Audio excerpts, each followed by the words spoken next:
So the previous developer, the land developer, then decided to abandon and abort their interest in developing this 5.2-acre brownfield site in the spring of 2014. I would like to point out, this didn't change the site. It's still a brownfield site and it's still contaminated.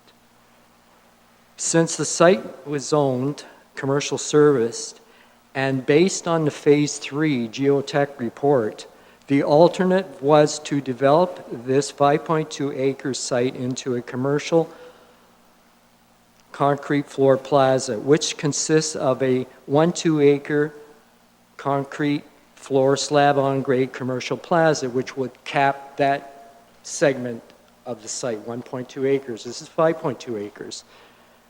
Then the remaining, including 4-acre slab-on-grade asphalt parking lot, would encapsulate the 4 acres, so that would mitigate the risks since it's a brownfield site, which was good thinking in their Phase 3 geotech. This would in turn, I says, encapsulate the entire 5.2-acre site and solving any underlying problems to develop in the near future in the site, and limit the risk of us being, trying to think of the word, any lawsuits or that besides to that, because we followed the geotech report in the Phase 3. So SDL Corporation, as the commercial land developer, purchased this property conditionally July 2014 to proceed with a full scope due diligence, which prepared and assist us to proceed to develop this site. The purpose of the development was to clean up and revitalize this commercial desolate 5.2-acre commercial brownfield site into a piece of productive, functional commercial land by building redeveloping the site into a retail commercial concrete slab-on-grade and parking lot plaza. This plaza will in turn result in the creation of economic developments and jobs for the benefit of the town and its citizens. Number of jobs anticipated would be around 60 to 90 full and part-time jobs on an ongoing basis for years to come. Furthermore, the millions of dollars that we will be investing, and we will spend these millions for the construction of the commercial plaza in the town of Simcoe, creating more jobs by the way of hiring trades and purchasing material. We will spend the amount of money it takes to build out this plaza in the town of Simcoe. We do not benefit from these newly created jobs. We create these jobs by developing and building this plaza on this site. The town will certainly be generating a substantial tax income stream from the municipal tax revenue collected from the development of this plaza on an ongoing term basis. We also would like to point out, with respect to this commercial plaza development, we do look at the town to work hand in hand with our group so we can achieve a successful outcome with the redevelopment of this desolate brownfield land into a productive, successful development for the benefit of the town of Simcoe, its citizens, and the developer.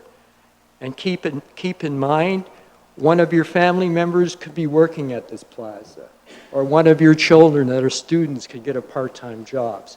So there's a tremendous opportunity here. We clean up a desolate piece of land and we create it into a vibrant part of the town, which is the West End.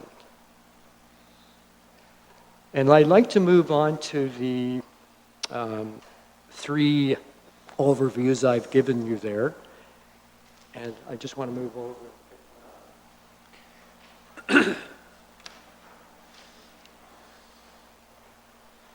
Here we see an aerial photograph. I've given you 3 observations with an overview here. Aerial photograph showing the town of Simcoe 37 feet, it's approximately 37 feet wide, the existing by 624 feet long.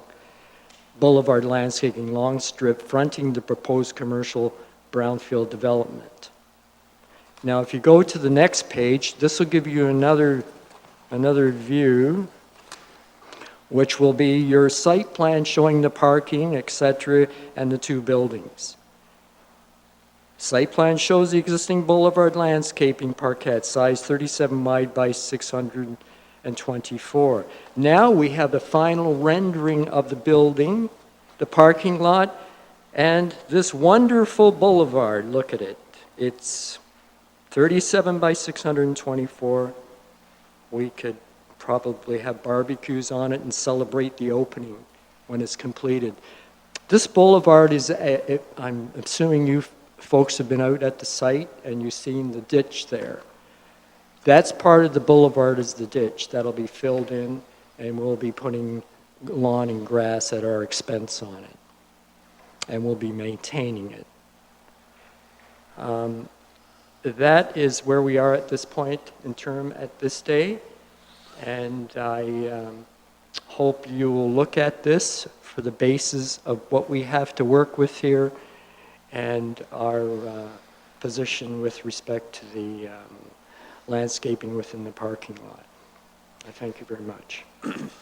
So if I may, just a quick question. Sure. Is, what I hear is you need to cap this entire land in order to protect yourself from future issues, right? Right. That's Issues, why. liabilities. And keep in mind that the phase 1 and 2, the reason residential wasn't there because of the contamination and the issues. They were built, I couldn't even put a basement in here. I had to put a slab on grade. Yeah. Simple as that. And the thing is, it wasn't allowed to put the residential, plus the basement wasn't allowed, plus definitely the landscaping lawn strip. So the answer to my question is yes. Yes. Thank you. You're welcome. Yeah. We're just going to discuss now. Oh, okay. No other questions? Okay. Maybe later. Okay. Yeah, maybe. Thank you. The planning report didn't mention